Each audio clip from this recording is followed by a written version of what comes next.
All right, I think we should jump into this. So anyone that hasn't introduced themselves with where they're from and what sector of healthcare they're in the chat, please do so we can kind of get a feel for who's all here. And people will still be rolling in probably for the next few minutes here, but I'm going to get started. So next slide, please.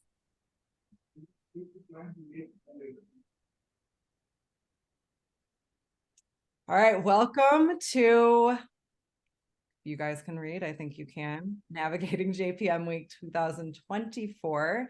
I'm Victoria Donovan, moderating today's discussion, and in my other life, I am the founder and CEO of Clinically Media.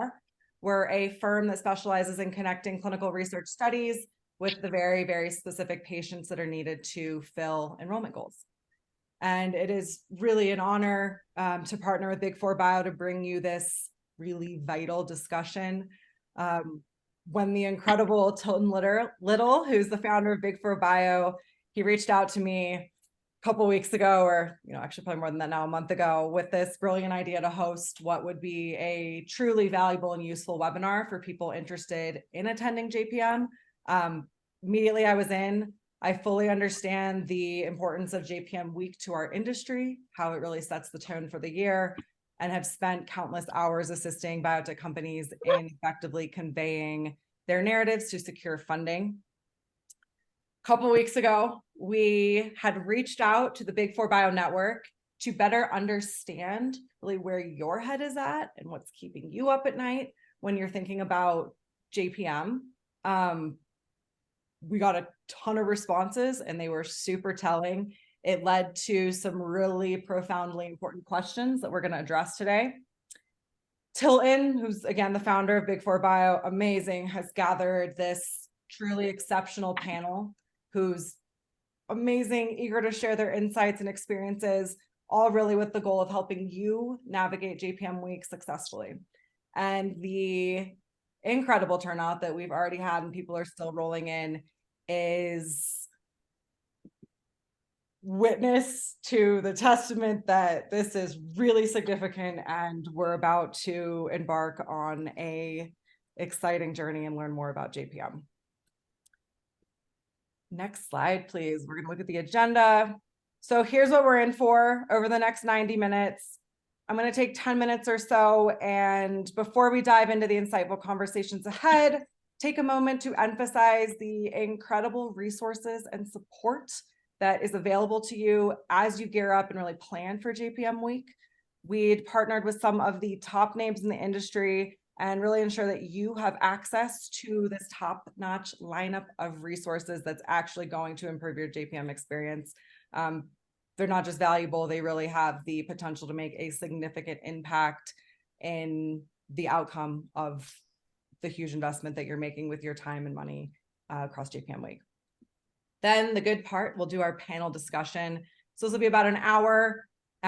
These are industry experts that understand your pain points, and we're here to provide actionable solutions and insights that are answering questions that you actually have about JPM Week. I'm super, super excited for this. After that, we'll do a 15 minutes question and answer session. This is going to be your chance to engage directly with the panelists. If you have specific questions or need clarification on a topic discussed during the panel, please don't hesitate to ask. Utilize the chat during the panel discussion, and we're really here to address your inquiries. And then finally, we'll do some closing remarks and kind of share how we can stay connected and what future discussions may look like. All right, next slide. Let's do this. First and foremost, really heartfelt gratitude to our webinar sponsor, Bio. Everyone's heard of Bio, they're amazing. Bio is the world's largest advocacy association for the biotech industry, representing member companies, state biotechnology groups, academic and research institutions, and all the related organizations across the US and 30 plus countries. Join them at JPM at the San Francisco Marriott Marquis. They have their Bio one-on-one partnering system, so you can efficiently arrange meetings with biotechs or with investors or with in-licensors med device, med tech companies, all the other life science leaders, everyone's on that. And really, it's amazing because you don't actually need to be registered for a specific event during JPM week. Participation is open to in-person and virtual attendees. In 2023, there were 5,700 meetings scheduled through the biopartnering system, and they've added 40% more tables this year. So there's a ton of people that are on this app or this partnering system, and pre-registration is already open. The partnering system will open to everyone next week on the 6th, or I guess next week. For questions, you're going to email biopartnering@bio.org. There's also the app, the Bio Innovator Ventures Guide to JPM 2024. This is free. It has the list of all of the 2024 events. Right now it has 2023. As events become available and anyone can submit their event to be on this app. So as things get added, there'll be more events on there. You can favorite them, share them, browse them.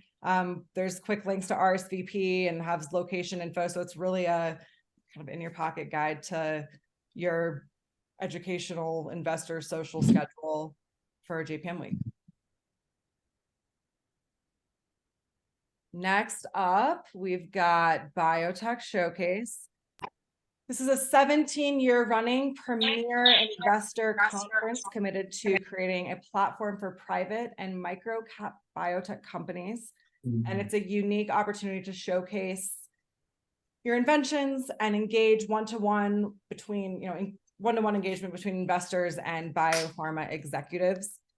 Now it's small, but if you take a look at this graph on the right, we can all see that there is some remarkable growth that this organization has experienced over the past decade. That gray line is meetings that have been set. It's a rapidly expanding conference, a diverse array of features. There's multiple tracks, very carefully selected presenting companies, plenary sessions, workshops, networking opportunities. Again, there's one-on-one meeting scheduling through the Partnering One system. And then in addition, the executives from biopharma companies and life science companies, and also private and public company presentations, you will get access to these presentations. So it's co-produced by Demi Colton and EBD Group, two organizations with a combined experience of over half a century, 50 years, in producing high quality programs that are here to foster growth in biotech and the broader life science industry. So rates are going up on November 10th, and you want to register now, you'll save $400 on Biotech Showcase. Next up is, everyone knows Resi, another classic from Life Science Nation. This will be held in person on January 9th and then virtually January 10th and 11th. This is a conference series, if you're not familiar, that connects startups and early stage investors and strategic channel partners. Resi maximizes fundraising companies' efforts to find partners who are fit for their tech and stage of development.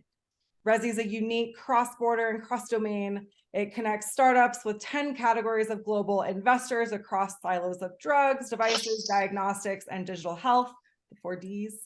And Resi caters to both the earliest stage startups, so those that are seeking grants, seed funding, angel capital, and the early stage firms who seek, Series A and Series B funding. So it's a powerful tool for sourcing assets, for advancing innovation across early stage life science companies and really healthcare as a whole. And you get a lot with Resi. There's over 500 investors and strategic partners, over 500 fundraising companies. There's over 200 service providers, so like CROs, CMOs, tech hubs, other organizations, over 100 meeting slots per attendee. And then there's 14 plus panels or workshops, educational opportunities available to attendees, and over 50 pitch slots. And finally, a chance to compete in Resi's Innovator Pitch Challenge. Resi's great. All right, next up. All right, final resource to share is the youngest on the list, but one that really has a lot of heart potential community network behind it, and that's the Bullpen. And the Bullpen mission is simple. The Bullpen gathers life science investors and CXOs with a shared goal of helping each other. We'll go to the next slide. So October through December, the Bullpen has weekly virtual panels featuring life science investors and deal makers to prep for JPM week. The topics include deal structure trends, pitch deck critiques, industry partnering, angel funding, venture funding, strategic funding, M&A, and it culminates with a pitch competition. Then at JPM week, the Bullpen will gather its members at the Golden Gate Yacht Club, which is their headquarters. And Monday through Wednesday from 7 a.m. to 7 p.m., members will be able to host partnering meetings that include meals for their guests. And life science leaders are going to be intended to invite daily marina side chats and a sunset happy hour. So it's really high quality networking with really high quality individuals that is worth attending and checking out. The Bullpen is amazing. And not just because they also have a discounted hotel block reserved for their members and friends in the Marina District. It's a smoking deal. I actually just made my hotel reservations last night at like a 11 p.m. Final work sprint. So contact Michelle Zernicke for more information. She's the Bullpen director, and you can visit the Bullpen website, which is bullpen.ventures, and we'll drop those things in the chat.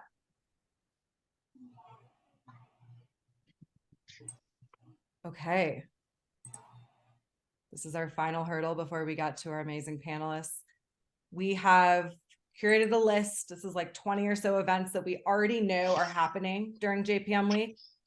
We're going to share this list in the chat, and there's no need to furiously jot all this down. If you don't already know this hot tip, if you go to your chat, there's 3 little dots at the bottom, and you can say save the chat.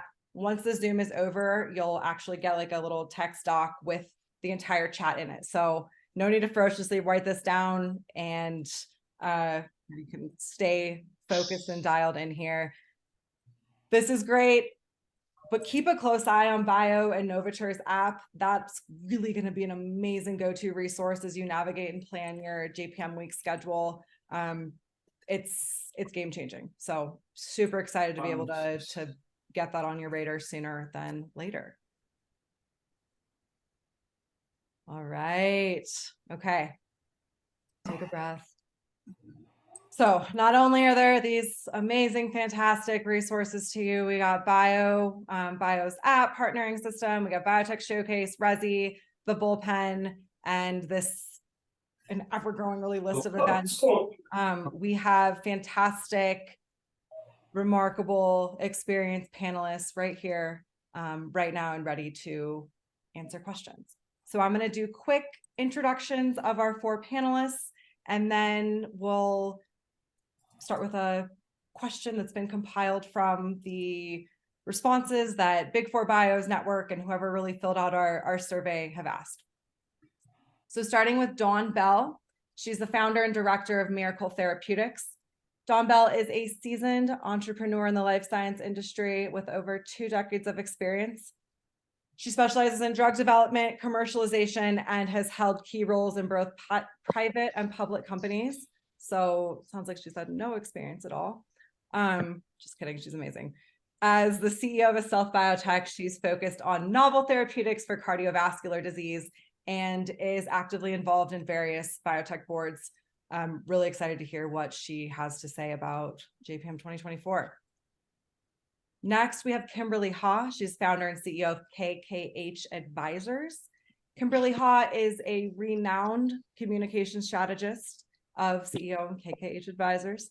We have a background in advising Fortune 500 companies and startups. She excels in crafting organizational narratives and executive positioning, both things super important for a successful fundraise and pitch. Kimberly's extensive experience in communication strategy and her deep network within the industry make her an extremely valuable asset And I'm really excited to hear what Kim has to say as well. Next up, we've got Chris. Oh my gosh, I'm totally going to butcher this. Garabedian. Yeah, you got it. Perfect. Nice. All right. Thank God, because he is the chairman and CEO of, oh man, I'm going to butcher this one too. Xontogeny? Xontogeny. Oh, beautiful. Xontogeny. Yep. He is a seasoned biopharma leader. His expertise spans its early stage development. He does venture fund strategy, Series A investments across biotech, medtech, and health tech. And he's got a proven track record, including his pivotal role in advancing genetic technology and leadership positions at renowned biopharma companies. And last up, we have Lindy Fishburne, who is the managing director at Breakout Ventures and is based in San Francisco. So if you have questions about how it really is out there, be sure to get those asked. So she has redefined really early stage science-driven company development. She's co-founded Breakout Labs to support innovative tech-enabled biology and has successfully managed startups through rapid growth and exit. She has a background in management consulting and a deep understanding of the biotech landscape. She's really a driving force in the industry we are so excited to have on this panel. So these individuals not only get how amazing JPM week can be, but also how overwhelming and confusing and really what a culture it can kind of be as well. So they've been through it all, and they're here to provide truly invaluable insights. So I'm going to jump into questions. If you have specific questions for our panelists, please put them in the chat. We may not be able to address all of them immediately, but we'll do our best to get to as many as possible. And we've also set up that time for Q&A at the end. So if you want to save your burning questions for that moment, you can. And now let's dive into this discussion. Who's talking? All right, let's find who's amazing. Okay.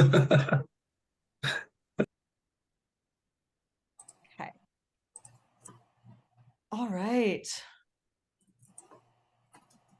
All right. So the most commonly asked question, believe it or not, has to do with if San Francisco is safe, if it is worth risking the crime that we're all hearing about, if it's worth the cost of attending JPM. It's always been expensive, but right now there is that extra level of, am I risking my life to go? And it's was asked again and again in multiple different ways, and it really is something that we are concerned about. So I would love to hear from Lindy first, and then let's go Lindy, then I'd love to hear your thoughts, Dawn, Kim, and then Chris.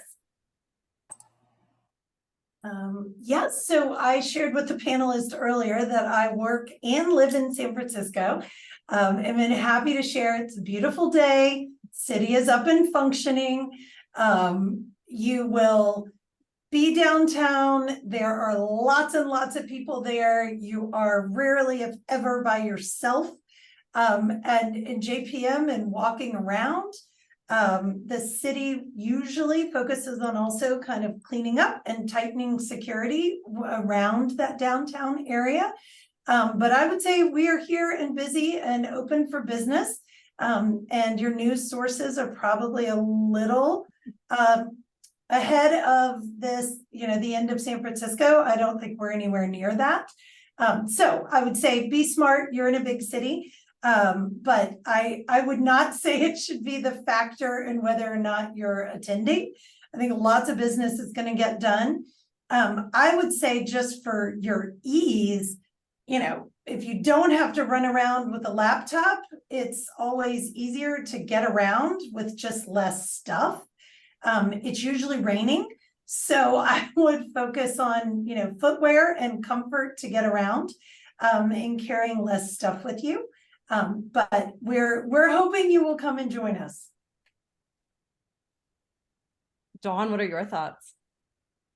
So a couple of things is that, yeah, I think that, if you're getting your information about the safety of San Francisco from from network news or from, cable news, probably exaggerated and emphasizing, not that those things don't really happen. I'm not saying that, but, maybe an overemphasis on that in light of, the reality on the ground.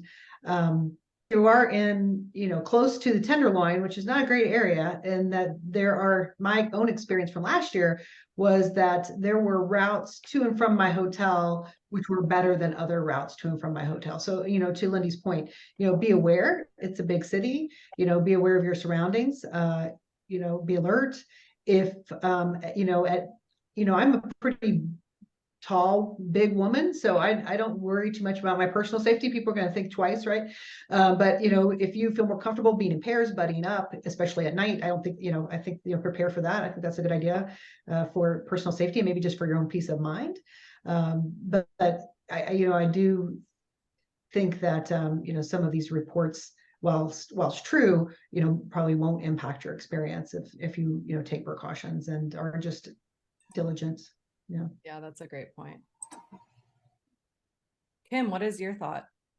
Yeah, so I've been going to JP Morgan, I don't even know, like close to definitely over 15 years. Started the first 10 years as a journalist going to JP Morgan, but I shout out to my peeps in Vancouver, Canada, because I'm originally, born and raised in Vancouver. So, lived in New York for 10 years. So, I echo I was in San Francisco and Palo Alto just last week. It's not as scary, but could strange things happen? Yeah, there was definitely one year that it was raining. I was in an Uber. My client was this, gentleman from London visiting the city.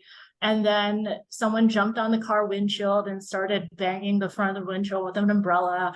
And then, that happened. And then I was walking down the street and had a Snapple bottle thrown in my face. So that's happened too. So, echoing the point, does crazy stuff happen in big cities? Yeah, I also lived in Hong Kong. Crazy things happen there, but you just have to be alert and aware. And, to Dawn's point, just know which streets to avoid. Because I didn't know that in my 20s when I was a journalist. I was like, oh, I'm staying at this hotel. I think someone's talking on the phone right now.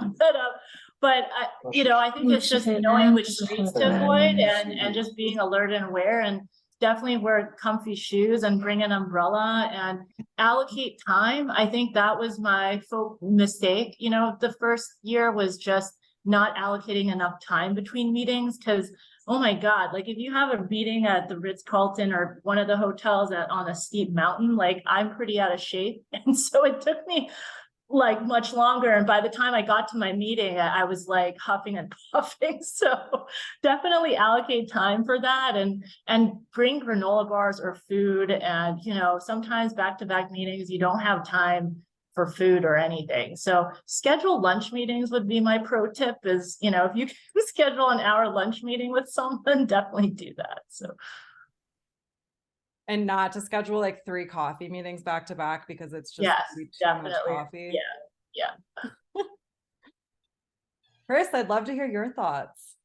Yeah, I don't have too much to add to what's been said, but there's definitely 2 groups that go to JP Morgan. Those who, pharma companies that rent out a whole floor of suites at a big hotel and they expect you to come to them, or those that are running around to every meeting, going to where those, whether it's a VC or a pharma company or, vendors. So I think if you are one of those that are going to be running around to hit every one of your meetings, you have to look at where are you located? How far away is your hotel? That's when I think you just need to be smart and conscientious. I think it was 6 or 7 years ago that Stat News created a fund because there were so many homeless on the street, and they had biotech kind of provide donations to try to support the homeless community. It's gotten worse. So it's not, I'm sure Lindy is very well, versed in how to navigate the city, but I think you just need to be smart and be aware of your surroundings, especially if you're doing a lot of walking back and forth around some of the areas like Market Street. The Tenderloin can be a little bit sketchy. Yeah, that's great insight. Let's move into discussing investment trends. Really, the second most asked question is, what can we expect? So as early stage investment trends evolve, what trends do you anticipate will be particularly impactful in 2024? And how should those who are planning to attend JPM week navigate these trends and anticipate these trends and capitalize on opportunities that are going to be the best return on their own investment of time and money? Chris, I'd love to hear your thoughts. Sure. Yeah.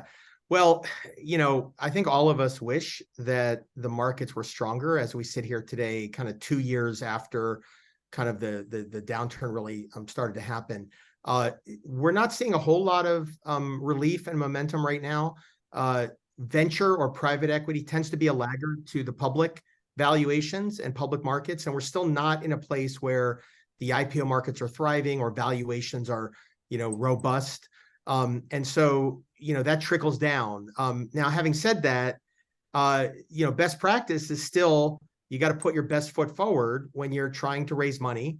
And that's no different regardless of the macro market.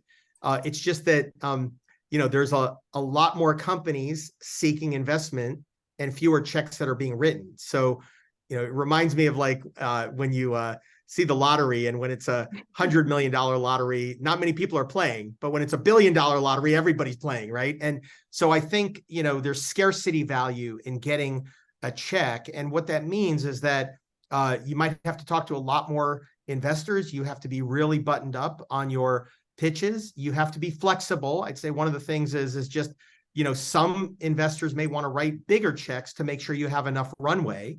And other investors might say, hey, I want to ease into this, so let's hit your first milestone and we'll do a smaller investment, right? Or we want to tranche this. So I think if you have an idea of what you want to raise, be flexible, especially even around strategy. If you want to develop 3 programs, you might have an investor say, hey, let's focus on your first lead program, and then maybe later we'll invest in the others. So, but look, I think, people, there's still a lot of dry powder. People are still writing checks for investment.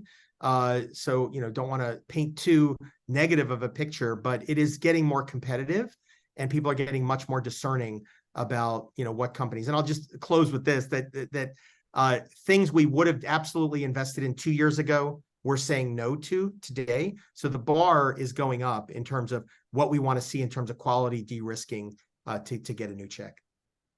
Thank you for that insight. That was fascinating. Kimberly, I'd love to hear from your perspective as a communications professional. Yeah, thanks, Victoria. I think, totally agree with what Chris just said. And also adding to that is just do the legwork in terms of just on the pitch deck. I mean, make sure that if you're spending the time, hustling and meeting investors, have a cohesive narrative in terms of your investor pitch deck.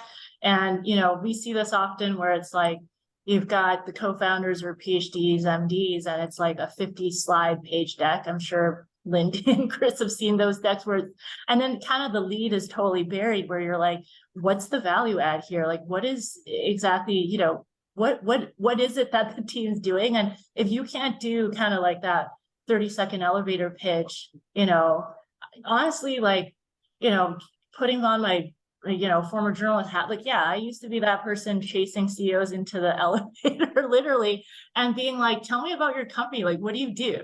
And there's some CEOs that had it down flat where they could tell me, literally in an elevator ride, exactly what they do. And there are others where it was kind of like this strange garbled mess. And after 5 minutes, you're like, okay, Kate, thanks, bye. I'm kind of moving on, speaking to another company. But, I think just, what is your story? Making sure it's clear, it's concise, you've got proof points, and really work on your deck and put your best foot forward. So, if you're going to JP Morgan for the first time, and you don't really have a website, have something, to direct people to, after that initial meeting, whether it's a leave behind or deck or something. So. But, I'm hopeful. I hope that, the IPOs slowly we're seeing, are they primarily late stage clinical IPOs? Sure. But, the market's cyclical, and I feel like, all of us on the panel have been here around long enough to see the ebbs and flows. And so in a down market, it's, to Chris's point, it's kind of like this culling where, if you're not innovating and it's a poor management team, no one's really funding those companies right now. And I think that's that proverbial perennial like platform versus pipeline type of thing. And you've seen in the news now that, who was it? Like Endpoints recently wrote a story about AI drug discovery companies kind of calling out like, is AI actually helping, or these drugs are still failing, but they're failing faster right now, it appears. So, I think just understanding, okay, like, what are some themes right now, right? And so anyone in obesity, CNS, because of the Alzheimer's wave, like there's so many companies I'm seeing where they're like, could I reposition my company in Alzheimer's, Kim? And I'm like, well, do you have an Alzheimer's drug? And they're like, no. And I was like, no, I can't do that. I can't just suddenly like change you from like a diabetes company into an Alzheimer's company, right? Like, so I think but it's also, okay, I also see the flip side where there's some companies where they've got so much going on and such amazing science, but it's just like covered by all this other jarbled mess. And you're like, you actually have real data, but you're not really communicating it in the proper way. We also see the reverse. So that's sort of where, working with someone, actually figuring out what the narrative, what your story is before pitching investors makes a lot of sense. And also do the research on the investors that you're pitching, because, that is key. Like, that's like pitching, someone who might not even be covering this, investing in this space, and then wondering why they're not returning your emails. So it's, Yeah. I think you brought up a great point about bringing in somebody else to help you with your deck and having the third party eyes. And if they can understand it and they can get it to a point that they understand it, that it's probably at a more digestible level for a larger range of investors. It's great. Dawn, saw you nodding your head, and as a entrepreneur and biotech founder, what do you think? Yeah, so it's hard out there, so I've been raising money, involved in companies that are raising money basically all year. And what I'm seeing is that investors are really looking for, even investors that do company creation and go really early traditionally, are looking for clinical stage assets or assets that will be in the clinic within the next 2 years. And that's a very different environment than we've had, before interest rates went up and, we had these kind of macro headwinds that we're having now. I think that, Kim's point of segmenting your market, so understanding who your investor audience is, are they investing right now, right? So I've met, people who, I thought were investing, but turns out they're actually not investing right now. So that if you can figure out that ahead of time and make your meetings more productive, what check size do you need? What check sizes do they write? I mean, some basic stuff that that you can vet or, ascertain as you're setting up your calendar for JPM, I think are really important things to understand. And then differentiation, if you are, in spaces that have been very hot and where there are a lot of companies, immuno-oncology, cell and gene, even some neuro, you really need to stand out from the crowd. You don't want to, oh yeah, it's another blah, blah, blah company, right? You really have to have that very crisp, as Kimberly said, very clear value proposition that sets you apart from the crowd, or it's going to be difficult for you to get in front of the people and have the meetings you want. And then I think I said the final point that I'd make about this is that it's not a one and done, right? Fundraising is a relationship, and you want it to be a relationship, and hopefully a very good one, because these, if someone writes you a check, they're going to be your partner for quite some time. And so you want to make sure you have the right partners. And I know it's difficult when you really need money, you would say, you just need the money, but remember, this is going to be a very long-term relationship. So think carefully about that too. Yeah, absolutely. Lindy, I see you nodding along. Yeah, I think a big part of what everybody's probably working on now is securing meetings.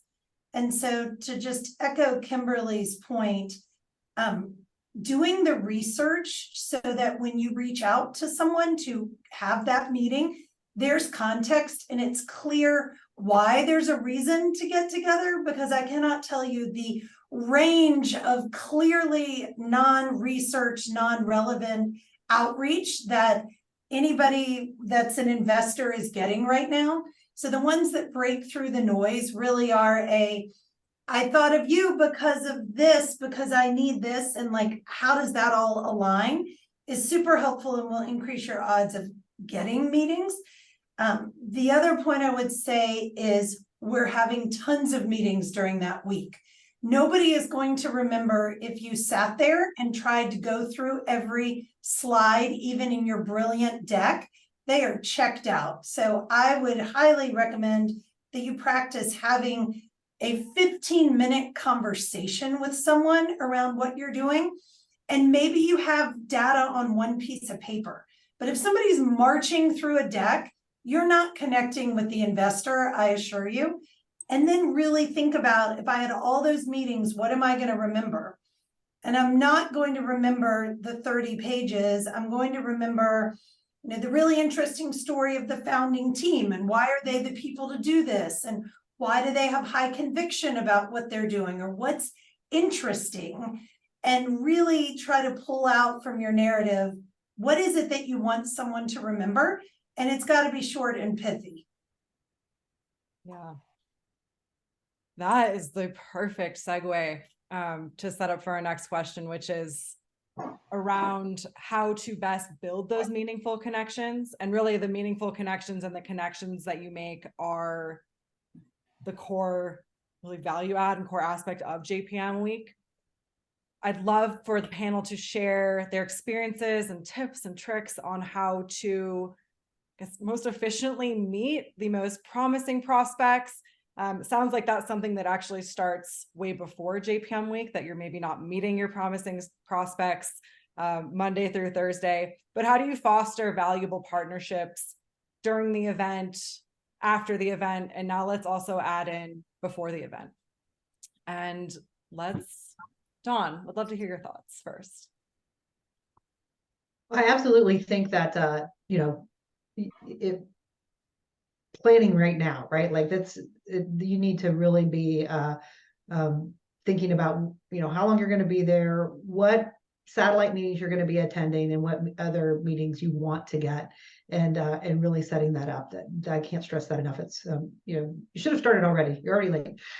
So that's the one thing. When you're there, one of the things that I found helpful, because I have to tell you, the last couple of JPMs have been very spur of the moments, because I always, every year, I'm like, I'm not going. And then for some reason I am going. And so last year was like that for me. So I think I ended up getting a sign from God in December when someone offered me a hotel room, like really cheap, that they had overbooked. And I was like, okay, so God is telling me I need to go. The universe is telling me I need to go to JPM, but it was quite late. And so I didn't have a lot of planning. And so I love the JPM guide from Novature Ventures. So shout out to my buddy, Ali, who's on the call today. And that was super helpful to plan, all of the ancillary events, and to make sure our biotech hangout event, was well publicized as well. So we added that event to the app. And then I had a kind of what I called my anchor meeting. And my anchor meeting that happened to be Biotech Showcase. And what was really cool about that is that in that downtime, because I didn't have a fully packed agenda, because I didn't have time to do that, I was able to have a lot of serendipitous meetings or have a place where people could meet me if they were in transit. And so if you have an anchor meeting, be it, the Biotech Showcase or Resi, or, whatever it happens to be for you, I found that to be really helpful. And then one of my tips that I always give people for networking in crowds, because, many scientists are introverts, it's not always easy to network, is to, is this catchphrase of interested is interesting. So really be interested in the person you're meeting, ask about them, and always try to think about ways I can help them. And when I go into networking meetings with that mindset of, who can I help here? Who can I connect them to, or whatever that help may be, I just have a better time, and I think I'm better received, just because that feels better to me than, what can I get out of this, transactionally. Yeah, I love the who can I help, how can I help mentality. It spreads the love around too. It's really easy to talk to people when you're trying to figure out how to help them, versus trying to figure out what you can get out of them. Chris, what are your thoughts? Yeah. So as you mentioned at the beginning, Victoria, there's many meetings that kind of coincide during this week of JP Morgan. And so you have to really think of what is your real purpose, right? What is the role you're playing in the industry, and what is the right meeting, or right? How are you engaging those formal meetings?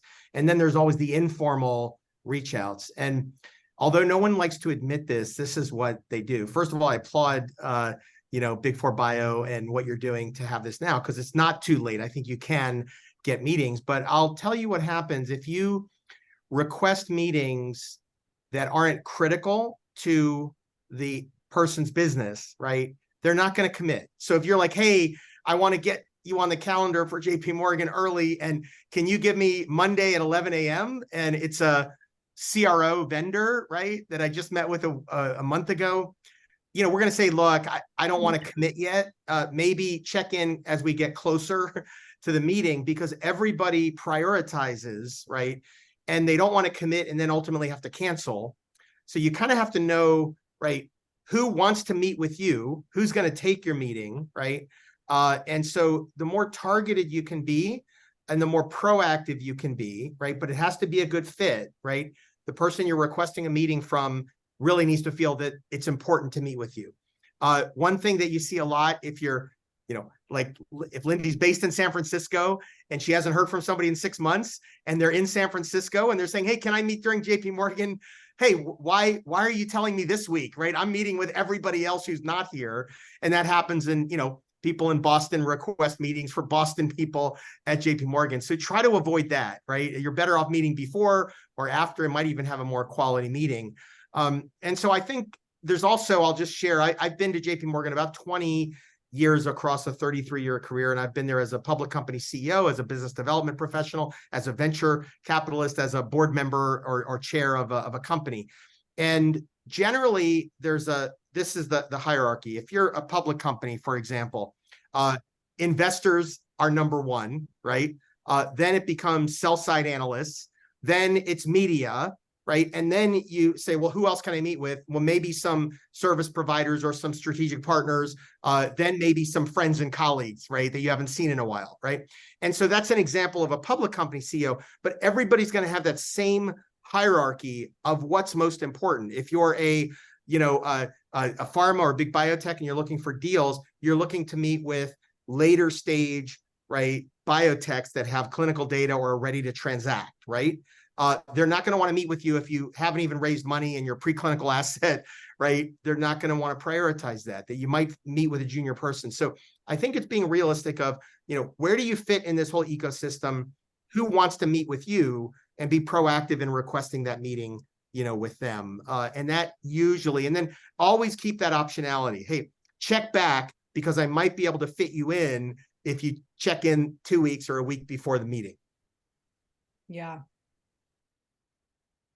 Lindy, I'd love your thoughts on and your tips on building those like legitimately meaningful connections. Yeah, I 2 thumbs up to everything that's been said and what Chris said, particularly the geography one. That one's always baffling when the San Francisco companies reach out. Like, never understand that move. I guess the other thing I would say is that as you're doing your research, and this is more for early stage venture versus public, when somebody reaches out, when a company reaches out, I immediately look them up in PitchBook, and I look at how much they've raised and what their on paper valuation is. And 2 years ago, I would have said, oh, look, maybe you're past us. We invest earlier, and you're aligning there. I think in this market, the current valuation on paper does not necessarily signal what is actually happening and what that company is looking for as an investment. And so the more transparent folks are, I think the more productive the conversation will be. So I think we're seeing lots of folks when they're reaching out, being upfront about, we recognize we're going to reprice. We're looking at a flat round. We understand this may be a down round. Here's why we're still excited and moving forward, and why, we're not damaged, but the market has changed. That's helpful, because if they're seeing a anomalous 2020, 21 valuation in PitchBook, people may not engage unless they understand that you're ready to, move past the anomalous moment. Where do you draw the line between being transparent and oversharing?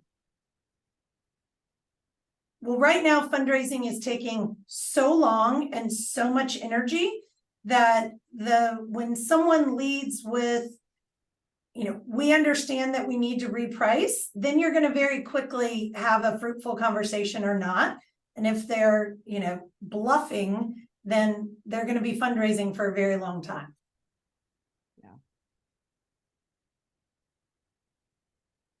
Kim, what about looking at this from the communications professional perspective? And so I think thanks, Victoria. So I think it's also just leverage LinkedIn. And I mean, I would be interested to hear how many times like Lindy, Chris, like Dawn, that you're taking kind of a meeting through just a random cold pitch versus through a warm intro. And so I would say, if there's anyone that that might know that investor or that person that you're trying to get to, it never hurts to ask. I mean, I might not get to all of the LinkedIn messages, but I try my best to connect people when I can. And so I think just leveraging the power of your network to get in front of people that you want to. And then I would say, if you're a startup company looking at to meet with investors, I know it sounds obvious, but, definitely I saw most value add just going to some of the VC, networking events. So, whether it's like some of the larger VCs or the earlier stage VCs, I think there's a lot of events to go through. There's also, if you can get invited to the investment banking ones that are, not JP Morgan, but the other banks like, Morgan Stanley and some of the other ones that are having like networking events and receptions around the city. So those ones were great. But I mean, I would say it's really, not like really on the quality of the people that I'm meeting that I care more about. And there was one year where, a friend of mine hosted like a female dinner, a sit down dinner for like 30 people with CEOs. And that was super awesome, just to have that day, on Sunday to do a dinner event, ahead of the JP Morgan week. And just, that actually gave me the chance to actually sit down and connect with, the people sitting at our table and actually getting to know them. And to Lindy's point, and also I think Dawn, you mentioned that too, but, it's just, building an authentic relationship with someone and not, sure, it is transactional, but making it come across as not transactional, and getting to actually like, if you like someone and you're like, hey, wow, this person has a really cool vibe. I really like meeting this co-founder. Life is too short to invest in companies and CEOs that you really don't care to be in the same room with, right? And so it's like, just try to be a good person and just, if you're going to follow up with someone, just follow up with someone because, it's just one of those things where I remember even as a former reporter, it's like, I would always remember the CEOs who lied to me. Like, no matter if it's like 5 years or 10 years later, I always remember that person who just lied on me, lied to me on the spot. And it's, it's your reputation. And so, that's sort of my parting words on building relationships is that it's a long-term thing, right? Where, it's not just like, hey, it's JP Morgan. Let me just reach out to everyone in my Rolodex and hit them up and meet them. It's a long-term thing where as a reporter, I used to, just forward people information and just say like, hey, like, I know you're investing in this space. I just saw this company come across, like, is this interesting? I just spoke to so-and-so. And, and it's about that, just exchange of information and just being helpful, I think, so that's really. I just want to add something to what Kimberly said. So a lot of these platforms, you get overwhelmed with the requests for meetings. So first, to my peers out there, I like to say, look, I don't have time to meet, but send me a deck. Here's my email and we'll follow up. And maybe I send an associate or an analyst, right, to have a follow up with them. So that's kind of a good way to not say no. I don't have time. Also, if you're the company, that is getting a no, it's okay to suggest that, hey, can I send you a deck? Can we maybe schedule something in the next couple of weeks, right? So there's more no's than yeses when it comes to meeting requests. So you have to kind of be ready, and it may be a good thing. You might have more, rapt attention. You might get more quality time if you're outside of the craziness of JP Morgan week. Chris, Lindy, and Dawn, where are you taking most of your meeting requests from? That was probably a weird way of wording it, but Kimberly had brought up, you're kind of playing the numbers game on LinkedIn and you send out a bunch of messages and you don't really know who you're going to hear back from. And then there's better, which is a warm intro. Where do you take most of your meetings from? That's a weird way to ask that, and I'm sure there's a better way, but I think I'm clear. I'll go first. Most of mine, because I've been going for so many years and have a pretty big network, it's through email. So they'll reach out via email. Now, we also participate in many of the conferences, Biotech Showcase, Resi, et cetera, bio partnering. And so we usually divide and conquer on that. So I might be registered on the site, but also I have several of our investment team members, and we usually have them try to figure out and how they're going to kind of manage those, including virtual. Some of these end up becoming virtual, even if all of my team is not on the ground at JP Morgan. Yeah, we don't do any of the partnering platforms, just being smaller fund, writing less volume of checks. So I'm with Chris. I think it's outreach, and to the point that was made earlier, there's always a handful of deals of companies where you've heard about them from 3 different people, and it kind of gets a little, buzz or excitement going. So definitely leveraging your network for intros where it really is a good fit. I would encourage. Fantastic.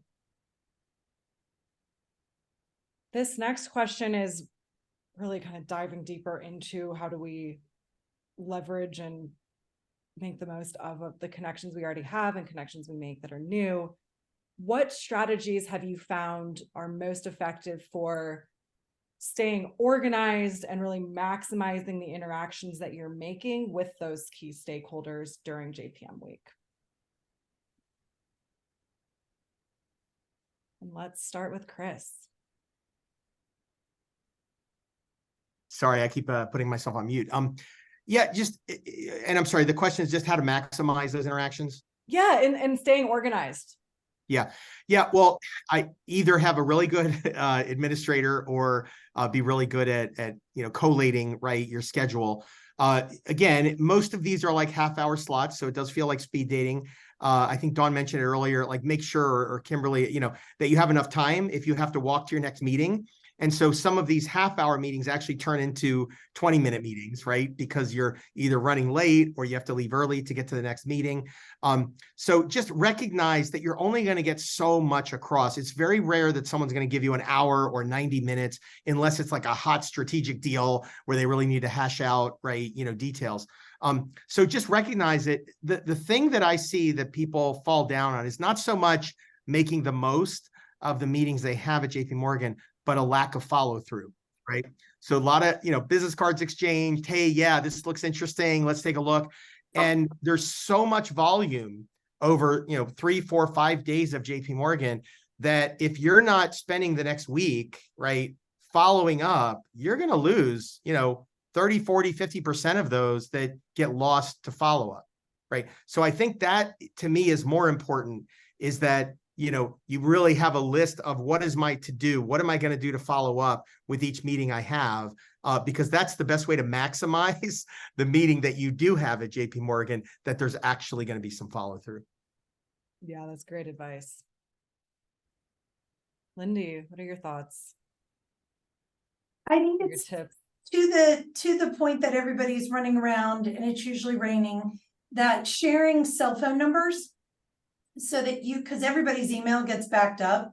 So if somebody can text me, or I can text them and say, I'm running late, or can we, we need to shift, or I'm sitting in this corner of the hotel lobby, having cell phone is actually really nice. So I would highly recommend that. The other thing that we do is, we'll make a whole set of breakfast and lunch reservations right now, because it's really hard to grab a spot to meet if you're not in like one of those systems where they have the tables set aside. So if you're going to try to do meetings on the fly, I would try to secure a spot to sit to actually do that right now is the window to get that done. And then on the follow-up, I guess that would be the other thing is that week afterwards, everyone is digging out. And so, I don't know, Chris, you may disagree with this, but I kind of like it when everybody waits till like the next Thursday to respond, because when you get so many, you're like, oh my God, what did they think? I was going to do everything today. And then they're, coming back again 2 days later and you're like, we're digging I concur out. with that. Give some breathing room to let Yeah, people 'cause recover from the week. everybody's regular email backs up when they're at JPM. So we need some space on the follow-up. Dawn, I see you laughing. Yeah, I love that. That's a very, very good point. I think the point of diligence in the follow-up is a very good one. And I think people, if if you're a first-time fundraiser, you may underestimate how frequent and diligent you need to be with your follow-up. I mean, I thought that's a really good discipline to develop. But yeah, people will be overwhelmed, so give them a little breathing room. That's hilarious. Yeah, absolutely. Dawn, do you have any other tips or tricks that you found really useful? And I love the just staying organized aspect of this. Yeah, I mean, I did use extensively that last year the Bio Novator Ventures app. I thought it was very user friendly, and I think if I not remember, Allie's on the line. If you can put your own personal appointments in there, I'm not sure if you can do that or not actually, but I found that very helpful to stay organized. And there's a question in the chat about how to sort of get invited to some of these things. A lot of them are open. And so, look, download the app. It's available now. I don't think it's up to date yet with the events yet, but, stay tuned and then just register as those things come online. And so, because there's so many that are open, I don't know if you need to, how diligent you need to be about getting invites to ones that aren't open, Kimberly, where is your head at? Well, as a journalist, I used to just honestly just go to the events uninvited, So it was just like, I think as long as you had the JP Morgan badge or one of the badges, honestly, once it hit like 7 or 8, they're just whatever, they're just letting people in, unless it was like one of those super important, like super security heavy banking events that I used to get kicked out of all the time. But yeah, I think, I echo what everyone said. And I think this was just a stack of cards I got from like a one-day conference, let alone, I used to carry, I still do, I'm just kind of old, but I carry a pen and I just kind of write down on the business card or take notes or, on my phone, like, okay, what does this company do, when I met them, and just something that would jog my memory, because, once you get back, I'm just like, who is this person and what do they need help with again? So I think, now kind of, I'm not in my 20s anymore, but I'm just like, okay, I need something to jog my memory. So I'll write stuff down and, just have something so I can remember just who I met and just what the follow-up is, to Chris's point, and just, yeah, like surprising, the number of companies where it's kind of like, on the actual follow-up, I think actually doing that. And yeah, so I think it's, for people on the call where it's like the first time you're going to JP Morgan, I don't think there's any other industry event, that is even, I don't even know if we can actually describe what the experience of going to JP Morgan is, honestly. You kind of have to experience for yourself. And yeah, it's a good event to meet a ton of people that normally you wouldn't have access to in a short period of time. And I think, just preparing and making sure that, okay, the meetings are actually worth your time and you're not just meeting a bunch of people for the sake because you shelled out like, a few $100s or now $1,000 per night on a room. I mean, that is crazy to me. I'm just like, how did it go from like $200 a night to $1,500 a night? Just totally insane to me. But yeah, so I think, yeah. And, I'm on LinkedIn too. So I saw some message about how do I get invited to these events, and I'm more than happy to share any of the events, that come across, my radar to you, and I'll drop my LinkedIn in the chat too. Yeah, let me add one thing. Like there is this sense of FOMO to a lot of people who haven't been going for so many years to JP Morgan. And one thing that I don't understand is why companies or other investors don't take advantage of many, many other conferences throughout the year, right? It's not as big and robust as JP Morgan, but there are these types of conferences every month, even if it's Resi or things that regional meetings. And, that's where you can really start to stand out, because it's really hard to stand out in this sea of thousands and thousands of people that are rushing around making meetings. So, well, I'm not saying don't, try to do that at JP Morgan, but I think, take advantage of these other ones that may be closer regionally to you, or because that's where there isn't as much competition, and you might get those meetings that you're not going to be able to get while you're at JP Morgan. Absolutely. Big fish, small pond, right?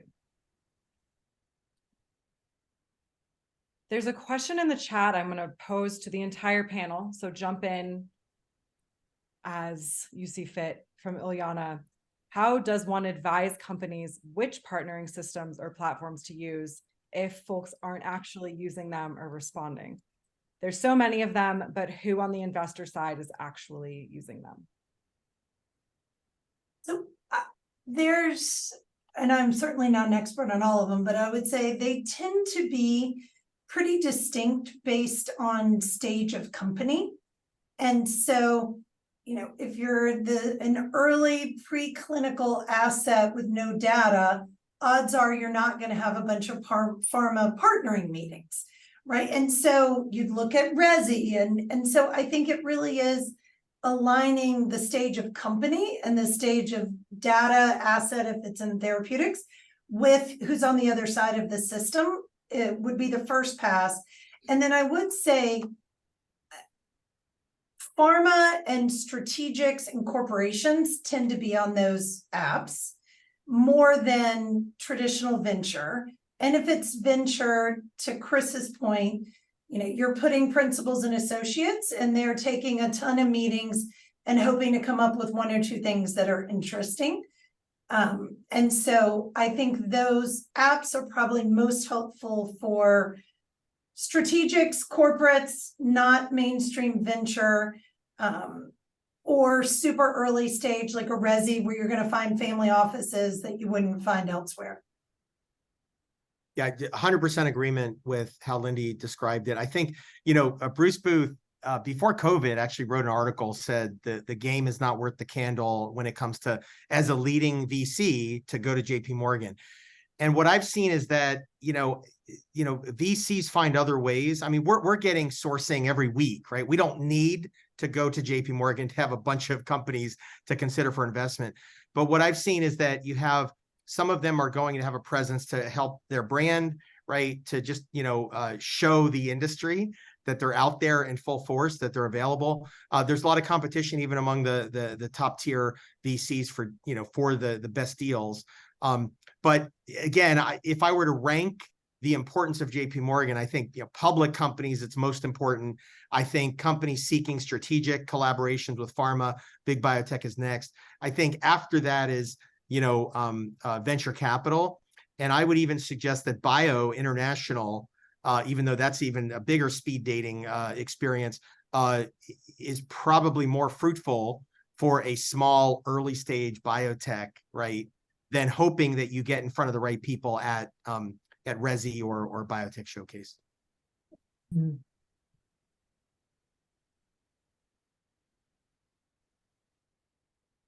I'm going to pull George's question up next.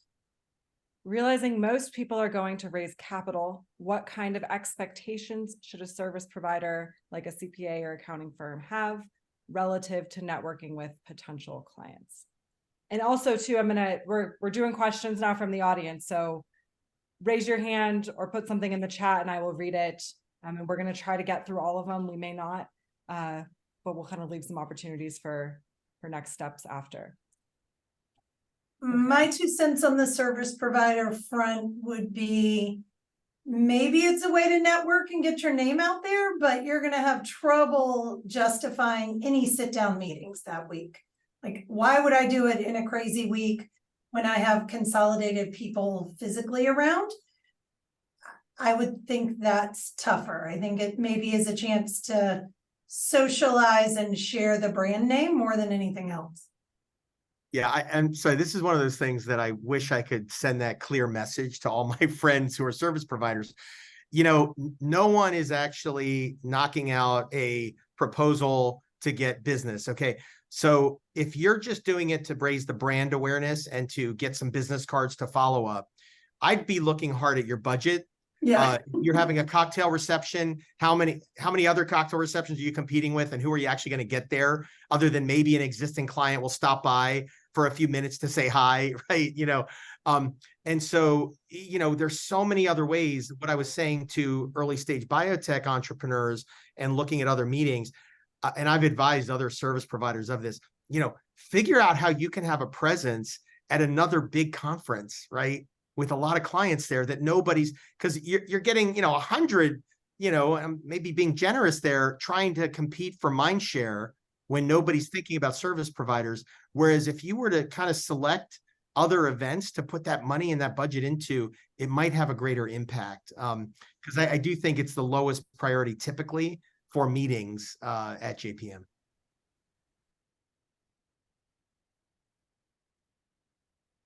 Yeah, it's a great point.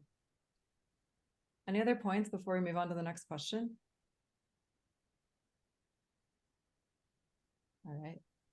Shlomi Mader has a question that says, he's from the Weitzman Institute of Science. What should be the right approach for a tech transfer looking for VCs interested in forming and growing new technologies? Let me take this one, Shlomi.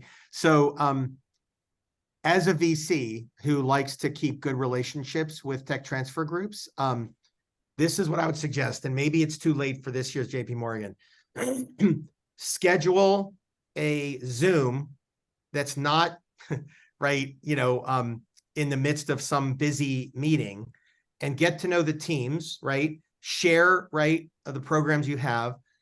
You can do that virtually, and then JP Morgan can be used to have a follow-up or a, hey, I want to meet you in person, let's shake hands or whatever. But don't try to use JP Morgan to establish those strong relationships. Try to do that before, and then some of them will say, hey, I don't have time to meet. But that's where I think tech transfer, you know, I know it's important to go there and try to get as many meetings, but use that off time to establish virtual relationships, because VCs are everywhere, tech transfer groups are everywhere. And I don't see enough attempts of tech transfer to do it off that JPM cycle. Thank you, Chris. From Lisa, will investors consider joining a breakfast or dinner hosted by overseas city, Brisbane, Australia, that has a hand-picked on-ground cohort of early stage ventures? This is where, appreciate the question, because I think this is where that research comes into play. If those funds have never written a check outside of the US, odds are they're not going to right now. So invite folks that have already shown that they invest OUS, or ideally have invested in Australia before, because the odds of them being interested in engaging are much higher. If they've never done an OUS check, unlikely they're going to come, and that it would be that beneficial for you anyway. That's a great point. Yeah, and I hate to say this, but this is another one where I totally get it, right? These economic development organizations, they're like, well, you have to go to JP Morgan, right? That's where our whole industry is. And you have to meet as many investors as possible so we can, But again, that falls lower on the priority. And so what you're better off doing is figuring out your budget. If you could actually go to Boston, let's say, New York, San Francisco, and off times, right? You're going to get really attention from the VCs in that area, and you can go to their offices, you can have your pitches there. That's going to be far more valuable of creating that relationship. Might even be cost neutral because how much you have to spend when you go out to JP Morgan. So again, I think you'll get some people to show up, but they're going to be looking at what else was I invited to on that breakfast morning and what do I need to prioritize? And there's a good chance that you might fall lower on that priority list. The other thing I would just add to that point is it's not, whenever somebody says, I've got a basket of say early stage companies to meet, I don't want to meet them all at the same time. First of all, I'd rather get a one-page summary in advance and say, okay, these two seem relevant for me. Can I follow up with those two? So I think that can be more fruitful than everybody trying to get in one room.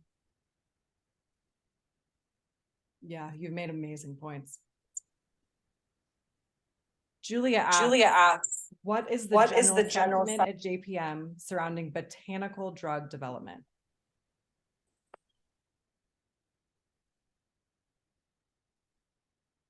It's all about the translational data, right?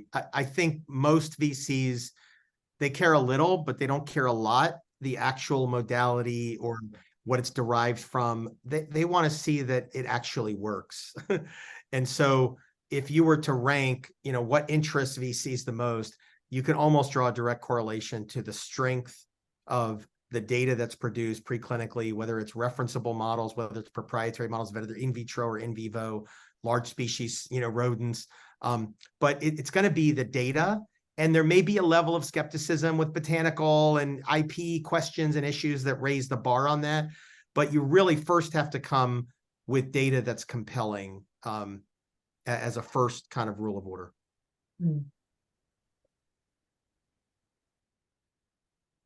Great insights.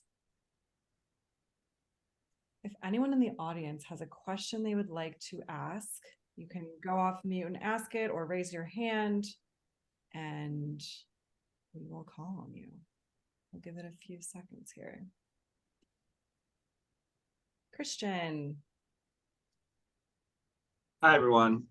First of all, great job, Victoria. Thanks for pulling this together, and I am learning a lot, and I'm thinking about my next experience at JPM. So appreciate that.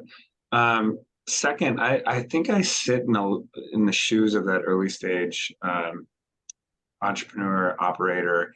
I have done some fundraising in my past, and this is maybe my 5th JPM, but it's hard if you go without a plan.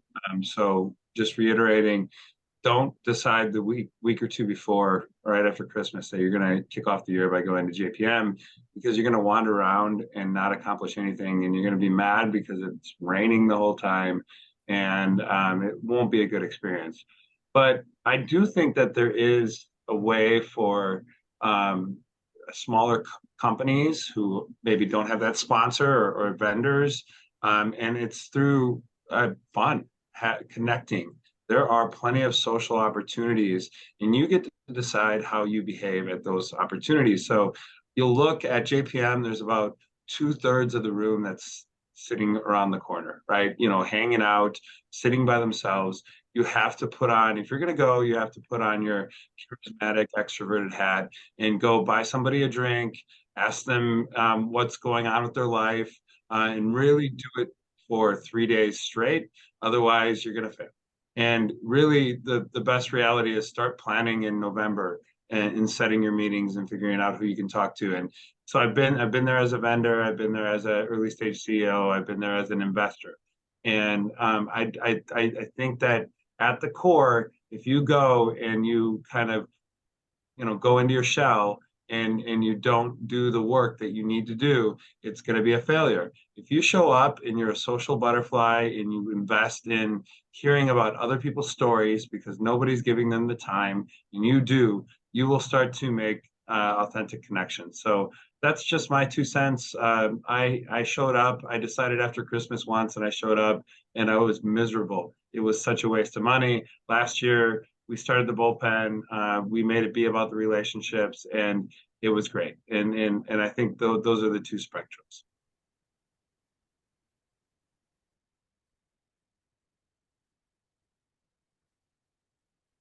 Thank you for sharing, Christian. I could not agree more. All right, I'll wait if there's any more questions that come up. I'm curious from the panelist or Christian or anyone who's up, what are the fun events that you are like, do not miss events for you guys? For the social events, besides the Bullpen events, of course. So yeah, I think that there's a list, by the way, and we've talked about it. Big4 puts it out, Bio has it as well. I think they collaborate, and there are many free events. And I think you're going to stumble into some really boring ones, and if you take that route, you might find some that are just great. And I've done both. But I think you got to be the engine, the energy. If you're going there and you're making this commitment, you have to bring your own energy to wherever you are at. And I think for people who know me, I have a lot of fun wherever I go.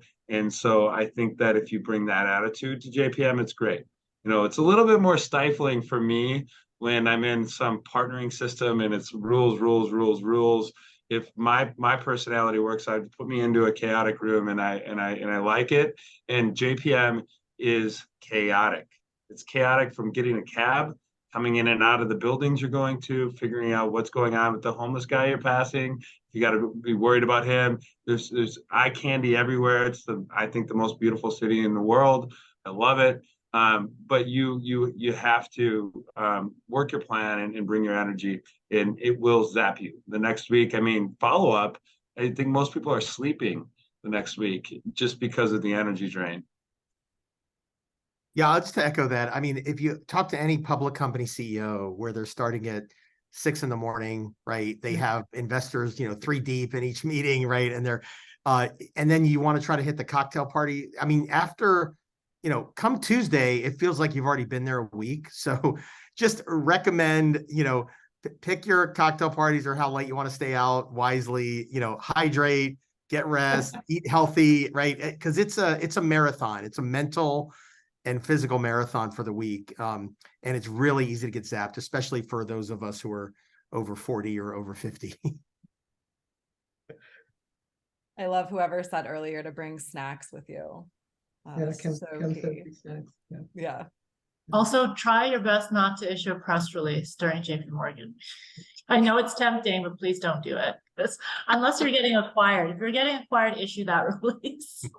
Or you're doing a major partnership. Either, and try not to issue anything after, like, I would say December 15th, and then it's a dead zone for reporters, like the last 2 weeks. Yeah. Yeah, absolutely. Any final words of wisdom or things you absolutely need to get off your chest during this to our panelists? We have like 7 minutes left and a few closing remarks, but before that. So is Ali Adekani still on? Adekani still on? It says she is. Ali, are you available to go off mute? Yeah.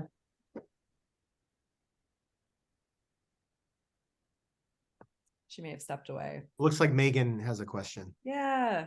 I had a question. Hi, Victoria. Thanks for hosting this event. Super exciting, and hope to see everyone at JPM this coming January. So I know that there is a list of events. I'm not sure how or when that will be circulated, but I would appreciate that. From the panelists or anyone on this call, if you're determining whether or not you want to throw an event for your organization, like what are the determining factors that you should consider, especially when there's so many other competing events? Like would you recommend like not doing your own event and just going to all the free ones? Or what was, if anyone's had experience throwing their own event and how they determined it from like a timing perspective, and in comparison to all of the competing events happening, it's super expensive. So it's an investment to really think about all of the, moving parts. Yeah, we for years didn't host anything because it felt like there were so many opportunities and things out there. My 2 cents would be, it's late to find a space if you're trying to do something large, and it's ridiculously expensive. The most compelling things to add, I would say at this point, are like the 10-person dinner, the 12-person gathering, and you really know who you want to be with. But to just pop up an event at this moment that you're trying to get a wide audience, probably not worth the cash.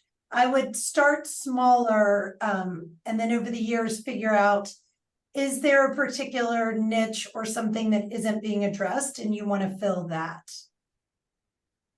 Yeah, and this was mentioned a little bit earlier, but I think what I've seen is that you've got a lot of service providers that have events that have been doing it for 10 years, 15 years. And so those tend to get a little bit more traction than somebody coming in new. The other thing is they tend to attract their existing clients. It's almost like, hey, I'll do as a favor to attend a CRO or service provider recruiter that I just worked with to make an appearance, right? And I don't know that it's going to drive a lot of new client interest or new awareness among those that aren't already working with you. So just keep that in mind, and you might look at that budget and say, are there other ways that we can do better reach out or increase our branding, right? So I think it's partly just the glut of competition that you're dealing with that gives you diminishing returns on that investment. And I would just add, just from throwing events previously and, helping companies put events together, if you can get, someone in the room that, your audience wants, there's 1 year where we organized an event that was specifically for investors on the buy side. And we got, this huge KOL in oncology that at that time everyone wanted to speak with. And so we had a great turnout. There was another event where I think during JP Morgan 1 year that I was asked to moderate a panel, I think for, I don't know, like the business development arm of like the French government or something like that, Business France. And they had a packed room, even though it was kind of offshoot from JP Morgan, because they got Baron Davis, the former NBA Knicks star. So that was a packed room, but uncertain whether or not people just went to, people just came to see Baron Davis or whether or not they wanted to meet people there. But I think, having some type of draw or, just figuring out who do you actually want in the audience? Because sometimes, just having like a salon dinner for, 20, 30 people, that maybe makes more sense, not during JP Morgan, to Chris's point, because you're competing against, all these other events basically. So. Yeah, one thing I've seen work successfully is if you can combine with Yeah. other service providers that, aren't right in your vertical, Yeah. but, then you have 4 or 5 sponsors, shared costs, and you're going to get a different audience that is the best thing I've seen that works effectively, is you have 4 or 5 organizations that come together for a single event. Yeah, absolutely. Right. Yeah, what do you think about like sponsoring events? Like, because Biotech Hangout's doing one again, so they're looking for sponsors. So just DM me if you're interested in sponsoring the Biotech Hangout. Tweet up, or do we have to call it an X up now? I don't know. I love that, an X up. It's funny. Well, I'll also put it out there. Sorry, I'm hopping in again, Victoria. It seemed like it was dead enough. I think that you have to just reiterate, know who you're inviting, have a good reason to bring them there.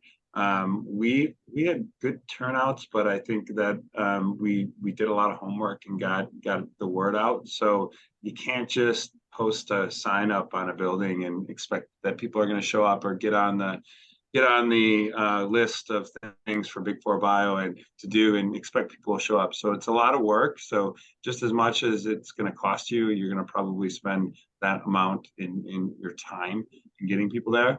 And then I'll also plug the Bullpen. So we have the Golden Gate Yacht Club, and our model is to open it to you guys at cost. So if anybody's looking to host a meeting, you get to host at cost, cost of meals, cost of the space.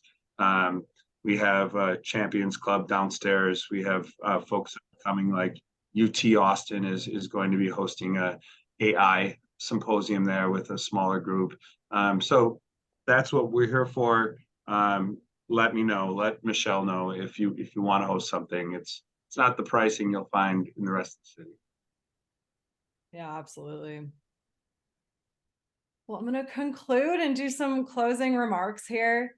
Thank you so much, Chris, Lindy, Kimberly, and Dawn. This has been super informative, a very much needed and appreciated conversation. So thank you for your time, for your insights. And we're kind of considering the possibility of hosting another session like this. So we need to know really what else does the audience want to know about, what topics are burning in your mind. We really value your questions, your input, your feedback, because that's going to help guide us create sessions that are going to meet your needs. And so please feel free to share your email address in the chat. We'll reach out to you and we can kind of keep the conversation going. We'll do a follow-up email as well. Really, thank you for joining. This has been an absolute pleasure to host, and I really look forward to seeing most of you at JP Morgan. Thank you. Cheers. Thank you for having us. Thank you. Appreciate it. Thanks. Great. Thanks a lot.